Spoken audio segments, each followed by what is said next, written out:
आप सारे के सारे बच्चे, सबसे पहले मैं इंडियन टैलेंट की बात कर रहा हूँ। आपको पता है या नहीं मैं नहीं जानता हूँ, क्योंकि हम लोग अपने गांव में जब बिलोंग करते हैं, अपनी सिटी में बिलोंग करते हैं, तो एक कॉमन साइकोलॉजी होती है कि आई एम इन्फीरियर। आपको लगता है इन्फीरियरिटी कॉम्प्लेक्स, मुझे कुछ नहीं आता, लोग तो बहुत आगे आगे पढ़ रहे हैं, लोग तो पीएचडी करते हैं, फर्स्ट नंबर से पास होते हैं, हमें तो जॉब नहीं मिलेगी, पता नहीं हमारा क्या होगा। ऐसी बातें कहलाती है इन्फीरियरिटी कॉम्प्लेक्स, बराबर है। आप में से कोई ऐसे बच्चे हैं जिनको लगता है मैं भूल जाता हूँ, परीक्षा में याद नहीं आएगा तो क्या होगा, मैंने याद तो बहुत किया है। ऐसे बच्चे यदि हों तो बहुत ध्यान से सुनना। आप, मैं आपको फर्स्ट रैंक पास होने की विधि बता देता हूँ। बता दूँ? परीक्षा आपकी हो गई कि चलने वाली है अभी? वाह, कल से? बस तो आप रेडी रहिए, देखिए अपन कल से परीक्षा कैसे पास करेंगे। सबसे पहले बच्चों टैलेंट को सीखेंगे हम, फिर बताऊंगा कि टैलेंट, पहले बताऊं टैलेंट क्या चीज़ है या बाद में बताऊं? पहले ही बता दूं? वेरी गुड, सभी लोग ध्यान से सुनना। टैलेंट एक बहुत बढ़िया चीज़ होती है दुनिया की, और वर्ल्ड में सबसे अच्छा टैलेंट है भारत का। आपको मालूम है वर्ल्ड में ओलंपियाड होते हैं, olympiad, chemistry olympiad, physics olympiad, spelling olympiad, mathematics का ओलंपियाड। और आपको जानकर ताज्जुब होगा, पूरे वर्ल्ड में से 10 बच्चे सिलेक्ट होते हैं, उनमें से 5 बच्चे इंडिया के होते हैं। 10 में से 5 बच्चे इंडिया के होते हैं। इसका मतलब कि हमारा टैलेंट सबसे अच्छा है। आप में से बहुत सारे बच्चे हो सकता है ऐसे हों जो गरीब घर से आए हों, जिनके पास हो सकता है बहुत अच्छे अच्छे साधन ना हो सकता है आपके पास उतनी आईपॉड ना हो, लैपटॉप ना हो, और तमाम चीज़ें ना हो।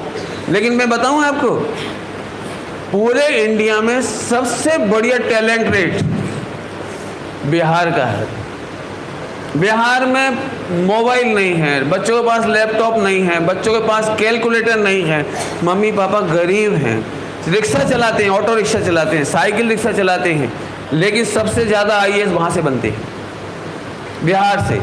ऐसा कहकर मुझे ये कहना है, कभी इन्फीरियरिटी कॉम्प्लेक्स मत करो कि हमारे पास अच्छा घर नहीं है, हमारे पास आईपॉड नहीं है, हमारे पास मोबाइल नहीं है, या हमारे पास लैपटॉप नहीं है, या और मीडिया की क्या क्या क्या गैजेट की चीज़ें नहीं हैं। तो कभी इससे इन्फीरियरिटी मत रखना, क्योंकि सबसे अच्छा टैलेंट रेट उन्हीं का ही है जिनके पास ये सब चीज़ें नहीं हैं। मैं आपसे एक बात पूछूं, यदि इंग्लैंड में आपका जन्म होता तो आपको कैसा लगता, बता सकते हैं आप? करोड़पति अरबपति घर में जन्म होता तो आपको कैसा लगता? लेकिन आपको जानकर ताज्जुब होगा कि जितने पैसे वालों के बच्चे हैं उनका टैलेंट रेट डाउन है। मैंने इसीलिए बिहार का नाम लिया आपके सामने।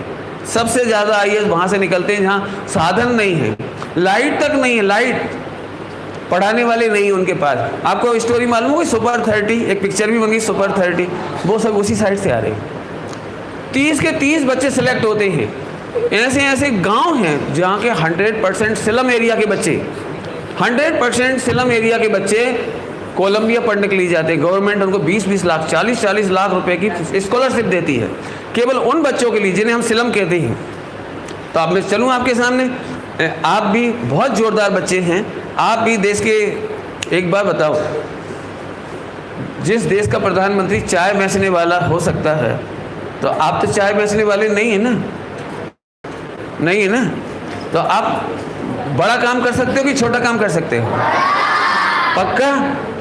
कौन कौन कर सकता है? Very good, very good, hand down. आइए, आपको तकलीफ हो रही, दर्द है, सिर में दर्द हो रहा है, आपको आराम करना हो तो उठ सकते हैं, नहीं? Very good. इसको आँख मत मसलो बेटे, यदि ज़रूरत पड़े तो ठंडा कर लाओ इसको गीला पानी से, तो आपको आँखों में खुजाना नहीं, बिल्कुल लाल हो जाएगी, फिर आपको कल परीक्षा है।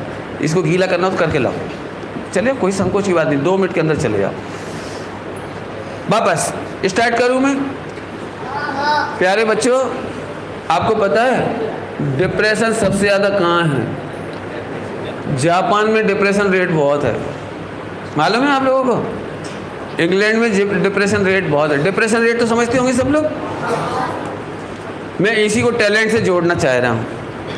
बेटे, टैलेंट की पहली परिभाषा है, पहली पहचान है, पहली पहचान, जो समस्याओं से डरते नहीं हैं, इसका नाम टैलेंट है। जो प्रॉब्लम से घबराते नहीं हैं, उसका नाम टैलेंट है। मेरे ख्याल से आप सबने शिवाजी के बारे में पढ़ा होगा, आपने चंद्रगुप्त के बारे में पढ़ा होगा, चाणक्य के बारे में पढ़ा होगा, आपने देखा होगा, यदि सीरियल देखे होंगे, झांसी की रानी लक्ष्मीबाई देखा होगा आपने, हैं? छोटी सी बच्ची अंग्रेजों से नहीं डरती थी। इसका मतलब, टैलेंट का मतलब है वो किसी से डरता नहीं। हम सब टैलेंटेड हैं। हमारा इतिहास, सीता प्रॉब्लम उठा सकती है लेकिन आत्महत्या नहीं करती। हमारे पांडव प्रॉब्लम फेस कर सकते हैं दुर्योधन के साथ, कौरवों के साथ, लेकिन आत्महत्या नहीं करती। हमारे भारत में आत्महत्या करने की संस्कृति नहीं है, प्रॉब्लम को फेस करने की संस्कृति है। जबकि जापान में प्रॉब्लम फेस करने की संस्कृति नहीं है, वहाँ की संस्कृति सुसाइड करने की है। मालूम हो या ना हो, वर्ल्ड वेबसाइट पर सबसे ज़्यादा सुसाइड करने की वेबसाइट, हाउ टू सुसाइड, आत्महत्या कैसे करें, इसकी वेबसाइट जापान से चलती है। और करीब 10-12 हज़ार लोग रोज़ उस वेबसाइट को देखते हैं कि कैसे आत्महत्या करें। और हमारे भारत में मालूम क्या लिखते हैं हम लोग वर्ल्ड के लिए, first contact me before suicide. आप आत्महत्या करने से पहले हमसे मिलिए। हमारी संस्कृति में वो ताकत है, हम आत्महत्या नहीं करते। समझ गए आप लोग? आप समस्याओं से डरेंगे या समस्या देख करके मुस्कुराएंगे? Very good. समस्या देख करके स्माइल पास करेंगे या समस्या देख करके डर जाएंगे? स्माइल पास करेंगे। Okay, ready? चलूं आगे, चलूं? बोर तो नहीं हो रहे हो? इधर आ जाओ मेरे सामने। चलिए आगे बढ़ते हैं। बेटे, विदेशों की बात करता हूँ, थोड़ी देर रुक जाता हूँ। नाराज नहीं होना, भागना नहीं, उठना नहीं। अपना देश कितना खराब है, अपनी संस्कृति खराब, अपने मम्मी पापा खराब, अपना गांव खराब है। क्या अच्छा है, धूल उड़ती रहती है। वहाँ देखो अमेरिका, जापान, मज़ा। ये बात मैंने कैसे बोली पता है?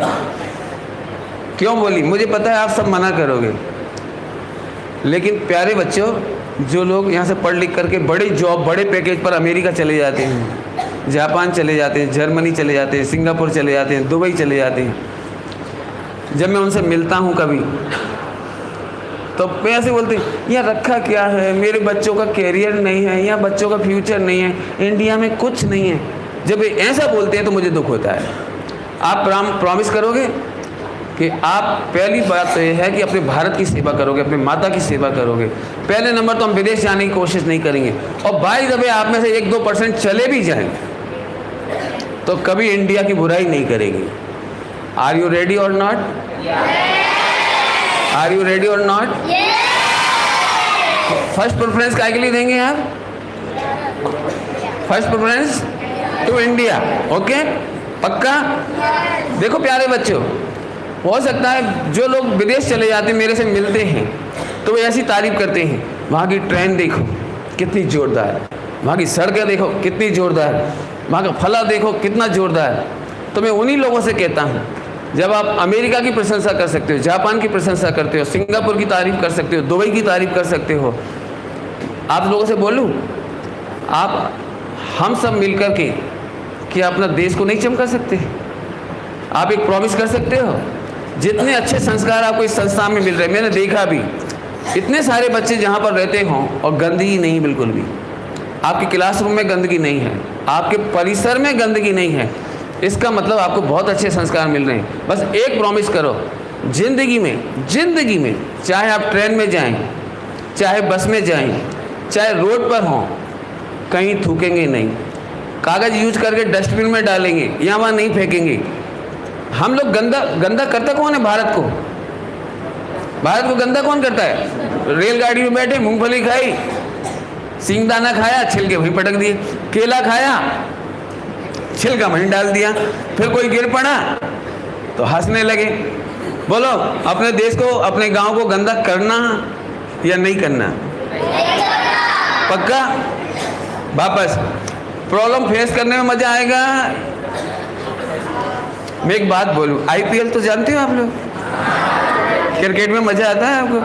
बिल्कुल ठीक। आप कल्पना करिए, भारत पाकिस्तान का मैच हो और अभी रुको और पाकिस्तान 10 रन पे आउट हो जाए और अपन जीत जाएं, तो आपको मजा आएगा? ऐसे मजा नहीं आएगा। मजा तो तब आएगा जब 50 ओवर में 500 रन बनाए और फिर इंडिया 501 रन बना के जीत जाए। मजा तब आएगा। या वो 10 रन पे ऑल आउट कर दे और फिर अपन जीते। बोलो क्या चाहते हो आप? समझ गए आप? तो प्रॉब्लम फेस करने में मजा है, ये प्रॉब्लम नहीं आने में मजा है। पक्का? चलिए तो आइए प्यारे बच्चों, टैलेंट की बात चल रही थी। टैलेंटेड आदमी आत्महत्या नहीं करता है, समस्या का समाधान करता है। विदेशों में जरा सी बात आती हो घबरा जाती। मैं ऐसे बहुत सारे लोगों को जानता हूँ विदेश में जिन्होंने सुसाइड कर लिया। 14,000 एम्प्लॉयज जिनके यहाँ काम करते थे। एक बार इकोनॉमी फॉल आई मार्केट में, बीच में स्लो डाउन कहलाता था वो, इकोनॉमी फॉल आया। आप कल्पना कर सकते हो 14,000 एम्प्लॉयज जिसके यहाँ काम करते थे, जापान में उसने रेल के आगे कट करके जान दे दी। अरबों खरबों की संपत्ति भी डिप्रेशन से नहीं बचा पाती। आप चाहते हो आपको डिप्रेशन होना चाहिए कि नहीं होना चाहिए? पढ़ लिख करके डिप्रेशन चाहिए आपको या नहीं चाहिए? नहीं चाहिए। पक्का? आइए तो अब हम आपकी चर्चा प्रारंभ करते हैं। हमारे पास दो चीज़ें हैं, प्रॉपर्टी एंड प्रॉस्पेरिटी। क्या बोला मैंने? प्रॉपर्टी तो सब समझते होंगे, प्रॉपर्टी तो सब समझते होंगे, हैं? ठीक। लेकिन प्रॉस्पेरिटी क्या होती, कौन बताएगा? कोई भी बताना चाहे तो बोल सकते हैं, खड़े होकर माइक पर आके बोलिए, प्रॉस्पेरिटी क्या चीज़ है? Very good, come on. आपको इधर आना होगा। आइए, very good, come on here, come on here and on mic. Right. आप भी मदद कर सकते हैं। Very good, come on.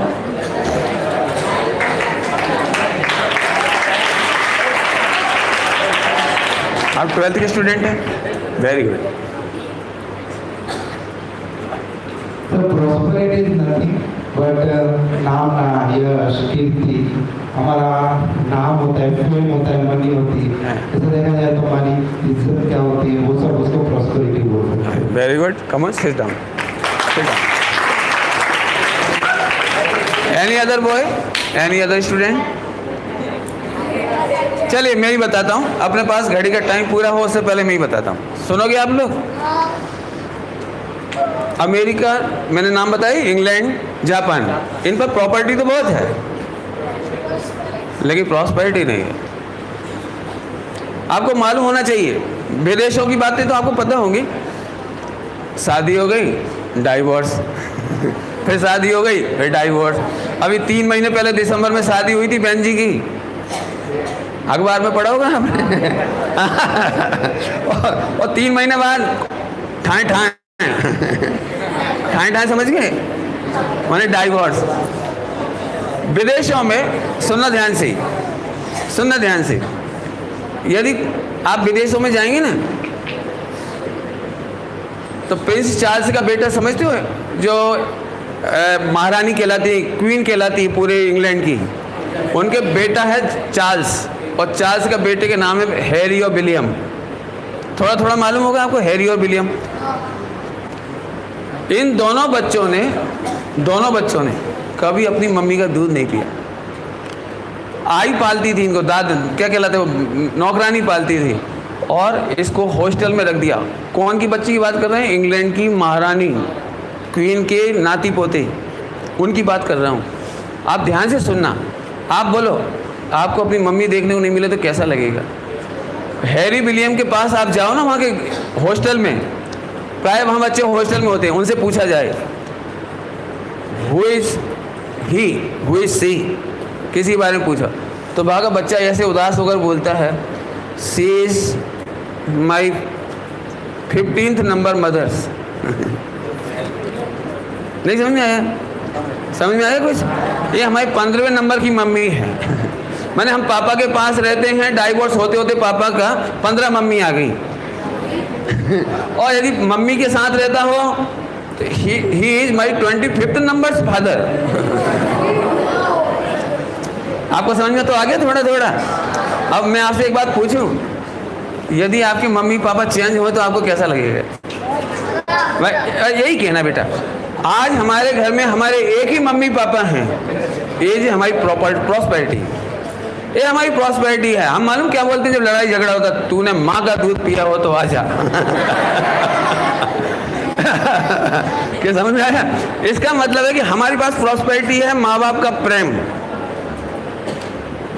आपके टीचर आप पर बिलीव करते होंगे तो आपको बहुत मजा आता होगा, और यदि टीचर आप पर विश्वास नहीं करते होंगे तो आप भले ही कुछ भी करो, 4-6 लड़के 10-12 लड़के आपको ग्रुप में मजा दे सकते हैं, लेकिन जो मजा हमें टीचर का रिस्पेक्ट करने पर और टीचर का जो प्रेम हमें मिलता है, विश्वास मिलता है, उससे बढ़िया प्रॉस्पेरिटी दुनिया में नहीं हो सकती। 2 प्रॉस्पेरिटी हो गई, समझ में आ गया आपको? एक बात बोलो, आपको संकट आए और कोई आपको मदद करने नहीं आए तो अच्छा लगेगा, या आपको संकट आए और सब मदद करने आ जाए तब अच्छा लगेगा? ये है प्रॉस्पेरिटी नंबर 3। विदेशों में ये नहीं है, एक बाप की सेवा करने के लिए बेटा भी नहीं आता, बाप को भी उसमें डाल देते हैं। आपको आपने नाम सुना होगा ओल्ड एज होम। प्यारे बच्चों, हमारे इंडिया में कहीं ओल्ड एज होम नहीं था, कहीं नहीं था। हमारे घर में हमारे माता पिता आईसीयू में नहीं मरते थे। आपको मालूम होगा, हम अपने माता पिता को पेरेंट्स की समाधि कराते थे, सेवा कराते थे, बढ़िया सेवा करते। आपने देखा होगा सब। अभी मैं आपसे पूछता हूँ, आप अपने माता पिता को ओल्ड एज होम में भेजेंगे या अपने हाथों से दादा दादी की माता पिता की सेवा करेंगे? अब सुनो, माता पिता का आशीर्वाद मिलना, दुआएं मिलना, उनका प्रेम मिलना, ये हमारे लिए माता पिता भगवान जैसे होते हैं। माता पिता कैसे होते हैं? कैसे होते हैं? अभी मैं सबसे पूछूं, आप माता पिता की सेवा करना पसंद करेंगे या ओल्ड एज होम में भेजना पसंद करेंगे? पक्का? लेकिन तुम्हारी पत्नी नहीं मानी तो?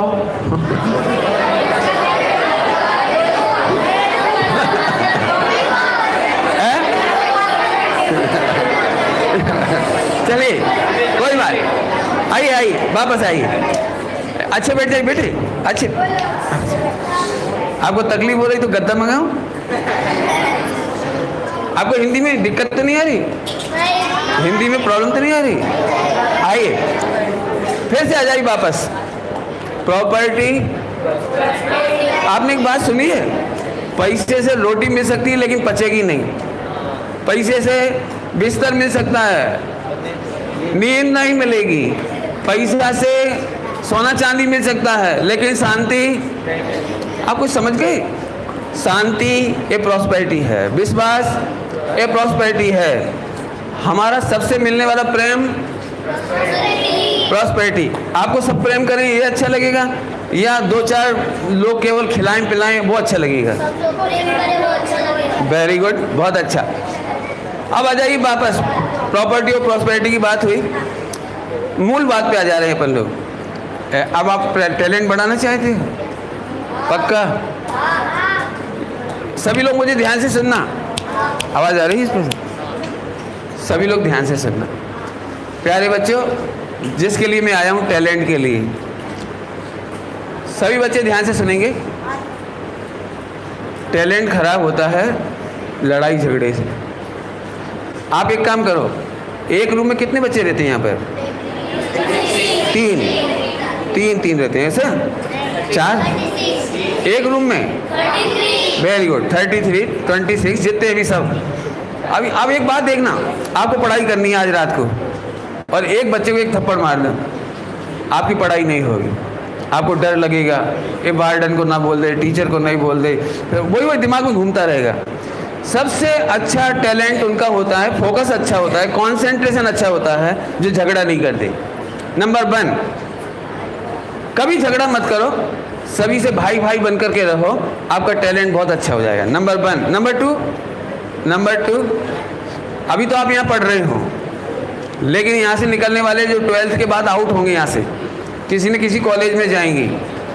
मेरी तो इच्छा है कि 12th वाले 11th वाले अलग से थोड़ी 10 मिनट बैठ जाएंगे अपन लोग, उनको और एक एक्स्ट्रा बात बताऊंगा, ठीक है?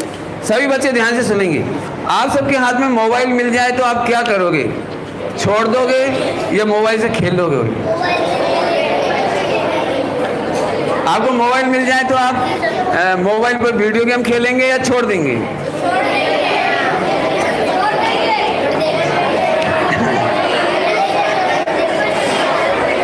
चलिए अभी देखो सभी बच्चे ध्यान से सुनना। अभी तो आपको मोबाइल नहीं मिलता, टेलीविज़न भी नहीं मिलता होगा, नहीं मिलता। लेकिन सुनो, यहाँ से निकलने के बाद 5 साल कॉलेज में पढ़ते समय आपको एक जान करके दुख होगा। थोड़ी सी एक बात सुनना सभी लोग ध्यान से। आपको पता है, मैं कॉलेज में पढ़ाता था, कैपिटल सिटी है भोपाल, MP की, मैं उस कॉलेज में पढ़ाता था। लेकिन मेरे मार्क्स कितने थे पता है? मास्टर डिग्री में ओनली 66%, 66%। इसके बावजूद भी मैं सिल्वर मेडलिस्ट था और मैं पढ़ाता था। और आजकल के बच्चों के नंबर आ रहे हैं 90+। इसका मतलब है मार्केट में, कॉलेज में, यूनिवर्सिटियों में नंबर ऐसे दिए जाते हैं बिल्कुल फर्जी। आप हो सकता है 40% से पास होने लायक हो और 80% नंबर आ जाए, आप 60% से पास होने लायक हो और 90+ नंबर आ जाए।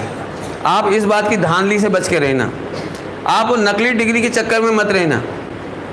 मुझे इसलिए आपसे ये बात कहनी है कि कॉलेज और डिग्रियां देख के आपको लगे हम तो बहुत इंटेलिजेंट हैं, लेकिन आपको नौकरी नहीं मिलेगी। कारण क्या है?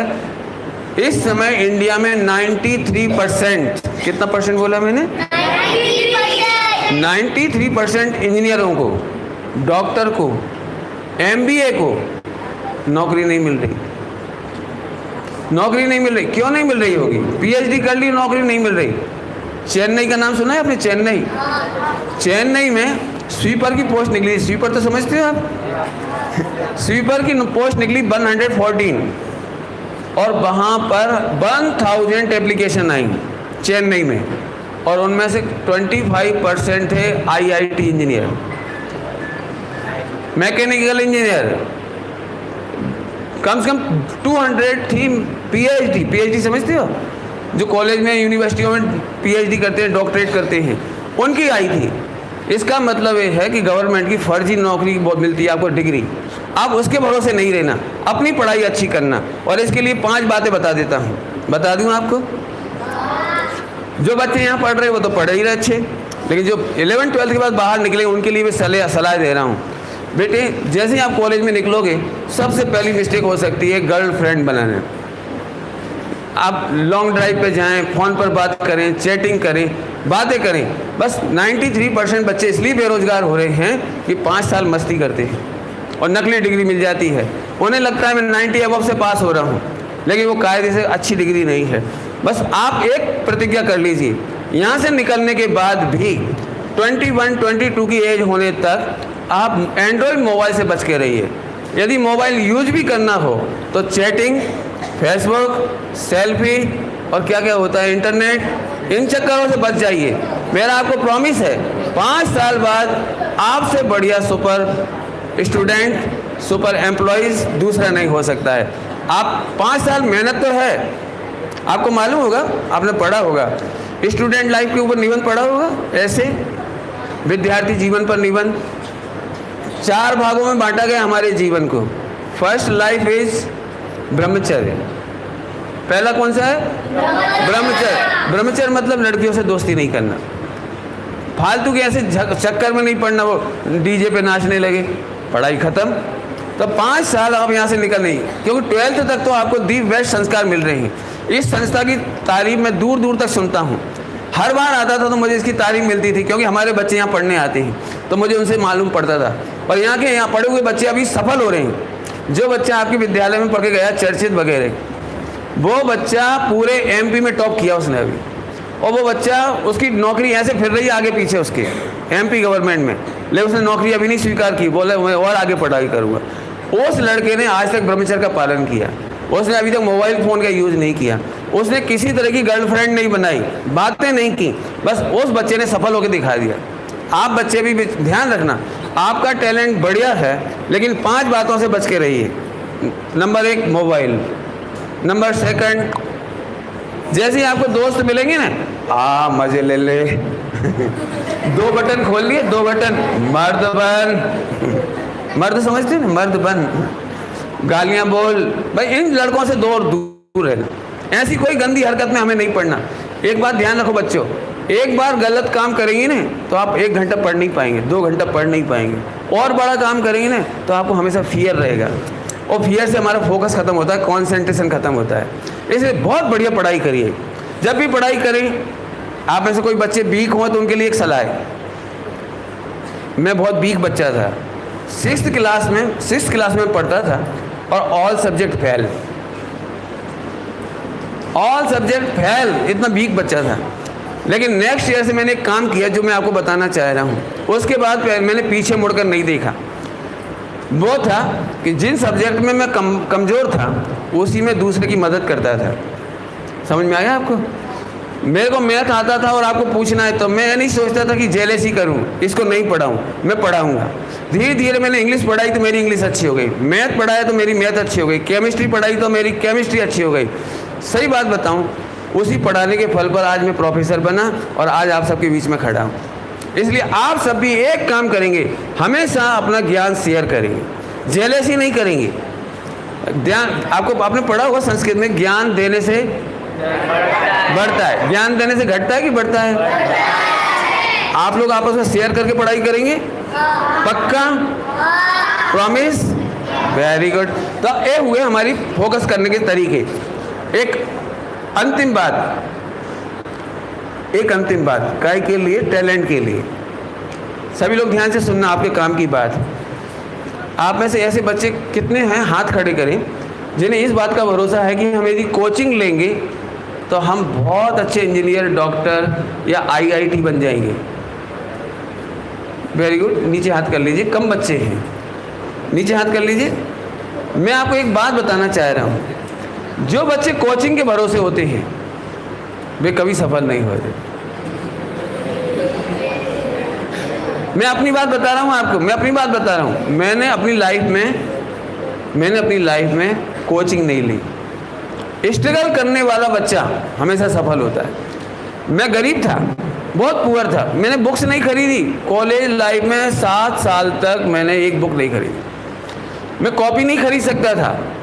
मेरे मामा थे, उनके यहाँ किराने की दुकान थी, तो उनके यहाँ जो बच्चे पढ़ाई करते हैं ना, उनकी कॉपी बच जाती है साल के आखिरी में, तो रद्दी में बेच जाते थे उसको। जो भंगार में बेच जाते थे उनमें से मैं कोरे पेज निकालता था, उसकी कॉपी सिलता था, मित्रों से लेकर के और लाइब्रेरी से लेकर किताब पढ़ता था। मेरे पास साधन नहीं थे, लेकिन मुझे उस स्ट्रगल ने प्रोफेसर बना दिया। मैंने 2 ही काम किए, स्ट्रगल, मैंने कोचिंग नहीं ली। मेरे साथी जो कोचिंग लेते थे, ध्यान से सुनना, आप 12th के बाद बाहर निकलेंगे, मुझे पता है कोचिंग में जाने की उम्मीद लगाएंगे, कभी नहीं करना, मेरी फिर बात मानना। कोचिंग लगाने वाले बच्चों की एक कमजोरी होती है, जो चीज़ नहीं आती वो उनको क्या दिमाग में आता है कि कोचिंग में सर से पूछ लेंगे, बस यही आपको वीक हो जाएंगे। नंबर 2, जब क्लास में सर पढ़ाते हैं, वही चैप्टर क्लास में सर पढ़ाते हैं तो हम ऐसे देखते रहते हैं, क्यों? ये चैप्टर तो हमने वहाँ पढ़ लेंगे या उन्होंने पढ़ा दिया। तो ये चीज़ हमको कमज़ोर बना देती है। फिर हम अपने टीचर का ड्यू रिस्पेक्ट नहीं करते, इससे हम वीक हो जाते हैं। एक लड़की का नाम बता रहा हूँ, उस लड़की का नाम था गायत्री। आपको पता है 12th में पूरे इंडिया में उसने 99.8% से पास हुई। वो CBSE कोर्स में 99.8% से पास हुई। वो केवल 4 या 6 मार्क्स उसके कम थे टोटल, और पूरे 100 नंबर थे उसके। उस लड़की का इंटरव्यू आज से 5 साल पहले इंटरनेट पे आया था। पूरे वर्ल्ड के 250 चैनल उस लड़की का इंटरव्यू लेने आए। उस बच्ची का इंटरव्यू सुनने लायक है। उसने टीचर ने पूछा, वो मीडिया ने पूछा, पत्रकारों ने पूछा कि आपको इतने अच्छे नंबर कैसे आए, आप अपनी बात को, अपने एक्सपीरियंस को शेयर करो। तो वो आप सब सुन लीजिए। उस बच्ची ने जो कही वो बात आपको सुनने लायक है। उसने कहा हम रोज़ रात को 9 बजे सो जाते थे और सुबह 3 बजे उठ करके पढ़ाई करते थे। पहली बात, आपको मालूम बच्चों, दिन भर का एग्जर्शन, इस समय आप 2 घंटे की पढ़ाई, 1 घंटे की पढ़ाई 2 घंटे में करते हैं। दिन भर की थकान होती है, लड़ाई झगड़ा होता है, कभी टीचर डांट देते हैं, पनिशमेंट मिलता है, कभी एक दूसरे का चिढ़ाना होता है, ईगो हर्ट होता है। तो शाम को जब भी हम पढ़ते हैं तो 1 घंटे की पढ़ाई 2 घंटे में होती है।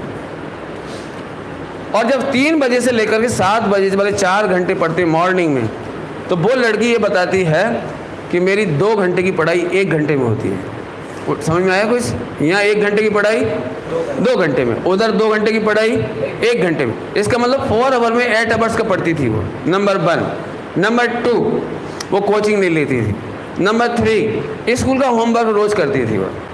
नंबर 3 और नंबर 4, उसने कभी मोबाइल की दोस्ती नहीं की, मीडिया से बच के रही। बस वो बच्ची टॉप कर गई और इस समय वो अमेरिका में गवर्नमेंट ने उसको 1 करोड़ कि वो दिए, क्या कहलाती है, स्कॉलरशिप 1 करोड़ रुपए की, और आज वो वहाँ टॉप कर रही है। हमारा मतलब बच्चों 5 साल मज़ा कर लो यहाँ से निकलने के बाद, तो टोटल लाइफ पनिशमेंट समझ लीजिए, सज़ा समझ लीजिए। और 5 years discipline, 5 year pain, total life ज्ञान। 5 साल आप अनुशासित रहेंगे यहाँ से निकलने के बाद, तो टोटल लाइफ एंजॉय करेंगे। आपको दी बेस्ट जॉब होगा, दी बेस्ट रिस्पेक्ट होगा, डिग्निटी होगी, मम्मी पापा का प्रेम मिलेगा, आशीर्वाद मिलेगा। अभी मैं पूछ लूँ चलते चलते, आप 5 साल अपना डिसिप्लिन पसंद करेंगे या 5 साल फ़ोन और इंटरनेट पर एंजॉय करेंगे? आवाज़ नहीं आई? पक्का? ये आपको मेहनत लगेगी, 5 साल की तपस्या, नहीं टोटल लाइफ मज़े करोगे। और 5 ईयर मज़ा और टोटल लाइफ सजा। आप क्या करना चाहते सोच लो बस, ठीक है? समझ गए सारे लोग? मेरी बात पूरी हुई, टाइम भी पूरा हुआ। आप कहो तो एक बात और बता दी, नींद आ रही है क्या? एक बच्चे को नींद आ रही है, आ रही? एक बात बोल दूं आपको, आप रात को कितनी देर तक पढ़ते हैं? 10 बजे तक, 12 बजे तक, 1 बजे तक? नहीं पढ़ते? Very good. यहाँ पर तो डिसिप्लिन होगा। ध्यान रखना बेटी, रात को जल्दी सोना सबसे अच्छा है और सुबह जल्दी उठना सबसे अच्छा है। ये आप पढ़ते भी होंगे इंग्लिश में। लेकिन एक बात ध्यान से सुनिए, जब भी आपको आंखों में जलन हो या कंटिन्यू पढ़ते पढ़ते सिर में एक्सर्शन हो, थकान हो, जलन हो, तो आप एक काम जरूर करना ज़िंदगी में, नहीं तो आपके आंखों का नंबर बढ़ता चला जाएगा, आपका चश्मा बढ़ता चला जाएगा। तो जो भी चश्मा उतारना चाहें और जो चश्मा नहीं लगाना चाहें, दोनों के लिए कहता हूँ। समझ गए आप लोग? दोनों के लिए। आपको नींबू मिलता है? नींबू नहीं मिलता है। आंवला मिलता है? मिलता है। Very good. तो आप एक काम करिए, कोशिश ये करिए कि सबसे पहले भोजन करने से पहले आप आंवला खा लीजिए या आंवले का पानी बना के पी लीजिए। नींबू मिले तो नींबू का पानी पी लीजिए। नींबू सिर में लगा लीजिए, डैंड्रफ कभी नहीं पड़ेगी। थोड़ा सा नींबू का छिलका रगड़ दीजिए, डैंड्रफ कभी नहीं पड़ेगी। और सिर या चेहरे पे लगा दीजिए तो पिंपल नहीं पड़ेंगे। पिंपल समझते हैं आप लोग? वो नहीं पड़ेंगे। और ऐसे काजल की तरह आंखों में लगा दीजिए, काजल की तरह, काजल की तरह। ध्यान रखना, ड्रॉप नहीं डालना, काजल की तरह। तो जिंदगी में आपकी आंखों का नंबर नहीं बढ़ेगा। नंबर 1, आंखों का कभी ऑपरेशन नहीं करवाना पड़ेगा, मोतियाबिंद नहीं होगा, कोई बीमारी नहीं होगी। केवल पर डे या तो आंवले का रस या नींबू का रस आंखों में इस तरह से काजल की तरह दोनों आंखों में लगाएंगे, 2-4 आंसू निकलेंगे आपके, लेकिन जिंदगी में आंखों की कोई बीमारी नहीं। और यदि आंखों का नंबर घट जाएगा, जिनका भी आंखों का नंबर है वे लोग ध्यान रखें, 2 बार खाओ और 2 बार जाओ। समझ गए आप? समझ गए आप? 2 बार खाओ और 2 बार जाओ।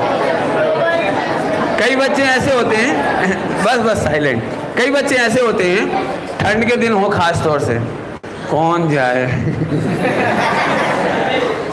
शाम को 10 बज गए, कौन जाए।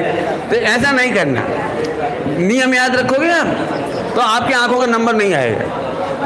फिर से सुन लो, कॉन्स्टिपेशन से हमारी आंखों के नंबर आ जाते हैं। आंख खराब नहीं करना जिंदगी में, और खूब चबा चबा के खाना, और एक गलती जिंदगी में नहीं करना, एक गलती जिंदगी में नहीं करना, बोतल से ऐसे पानी पीना, एक सांस में पूरा पानी पी गई, गड़ गड़ गड़ गड़, ऐसा नहीं। पानी या दूध या मार्केट में पीने वाला 10-15 रुपए का गन्ने का रस, शुगर कैन का जूस, लोग क्या करते हैं, 1 सेकंड में खाली कर देते हैं। भाई साहब, ये नगर निगम का, म्यूनिसिपैलिटी कॉरपोरेशन का डस्टबिन नहीं है, इसमें चबा चबा करके खाइए, और पानी को हमेशा धीरे धीरे घूंट भर भर के पीजिए। कभी भी 1 गिलास से ज़्यादा पानी मत पीजिए, धीरे धीरे मुंह में डाल के पिएंगे तो प्यास नहीं लगेगी। आपने देखा हुआ, 3 गिलास पानी पिया गर्मियों में, प्यास फिर भी लगती है, और यहाँ वजन बढ़ जाता है। ऐसा नहीं करना, तो आपकी आंखें कभी खराब नहीं होंगी, पिंपल कभी नहीं आएंगे, कॉन्स्टिपेशन नहीं होगा। और आपको चलते चलते बोल दूं, 95% बीमारी कॉन्स्टिपेशन से होती है। यदि पेट खराब नहीं तो आंख खराब नहीं, सिर खराब नहीं, लंग्स खराब नहीं, कुछ खराब नहीं होगा। बराबर है? बराबर समझ में आ गया सबको? कठिन लग रहा है कि सरल लग रहा है? कर लोगे आप लोग? कैंसर तो नहीं चाहिए आप लोगों को? कैंसर अच्छा लगता है आपको? बस तो एक अंतिम बात सुनिए, अंतिम बात मेरी और देखिए सभी लोग, बच्चे अच्छे से बैठ जाइए, एक बार अच्छे से बैठ जाइए। अब पक्का जा रहा हूँ मैं आपको छोड़ के। एक बहुत जोरदार बात, मैंने क्या बोला था, 95% बीमारी कहाँ से स्टार्ट होती है? कॉन्स्टिपेशन से। तो ये नहीं करना। इसके बाद होती है सर्दी। पेट खराब होगा तो सर्दी होगी, छींक आएंगी आपको, और सर्दी छींक की दवाई खाओगे तो सूखी खांसी चलेगी, कब हो जाएगा, और कब की दवाई लोगे तो जॉइंटिस हो जाएगा, और जॉइंटिस की दवाई लेते हैं एलोपैथी तो लीवर खराब होता है, और लीवर की दवाई लोगे तो किडनी खराब होती है, और किडनी की दवाई लेते तो कैंसर होता है। ये मैंने पूरा रोड मैप बता दिया कैंसर तक जाने का। आप चाहें तो वहाँ जाइए, और आप चाहें तो मत जाइए। जब भी सर्दी हो जाए, ये कैंसर से बचाएगा आपको। सर्दी सबसे बढ़िया बीमारी होती है। यदि सर्दी हो रही हो तो 3 दिन केवल आप नींबू के पानी पे रह जाइए, या सब्जियां अकेली खा लीजिए, या सब्जियों का पानी पी लीजिए, या सब्जियों का सूप ले लीजिए। आप 3 दिन में ऑटोमेटिक स्वस्थ हो जाएंगे। जिंदगी में 1 करोड़ रुपये बचेगा, और कैंसर कभी नहीं होगा। आप बीमार नहीं होंगे, हेल्दी होंगे, वेल्दी होंगे, टैलेंटेड होंगे, प्रॉस्पेरिटी होगी, और प्रॉपर्टी भी होगी। इतनी बात मैंने आपको बताई। अब आपके लिए आराम का समय हुआ है। मैं आपने इतने प्रेम से सुना। आप अपने भारत का मान बढ़ाएंगे कि नहीं बढ़ाएंगे? अपने स्कूल का मान बढ़ाएंगे? आप जैसे प्यारे बच्चे जिस संस्था में पढ़ रहे हैं, उस संस्था के जो चलाने वाले शिक्षक हैं, उन सबको मैं बहुत बहुत बधाई देता हूं। आप भारत की बहुत महानतम सेवा कर रहे हैं, और आप सब भी इस संस्था का गौरव बढ़ा रहे हैं। 2 लाइन गा कर चलें अपन लोग, 2 लाइन गा कर। आपको राम बनना अच्छा लगता है कि रावण? राम बनना चाहते हो कि रावण? मैं गाता हूँ, आप भी मेरे साथ गाएंगे। मैं राम बनूंगा, रावण न बनूंगा, मैं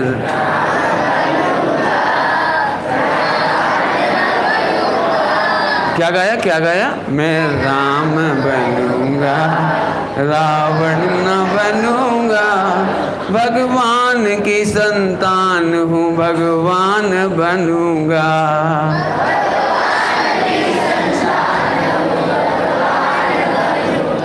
फिर से गाएं, बजाओगे आप? मैं राम बनूंगा, रावण न बनूंगा, भगवान की संतान हूँ, भगवान बनूंगा, भगवान।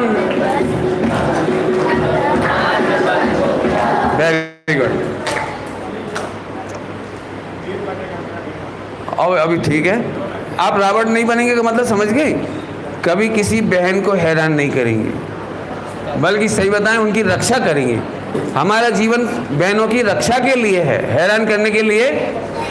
माँ बहन की गालियाँ नहीं बकना, गंदी गालियाँ नहीं बकना।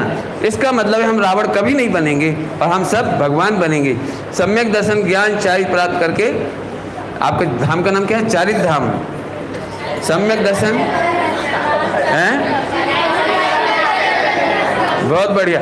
तो सम्यक दर्शन, सम्यक ज्ञान, सम्यक चारित प्राप्त करके हम सब मोक्ष में मिलेंगे। जय जिनेन्द्र।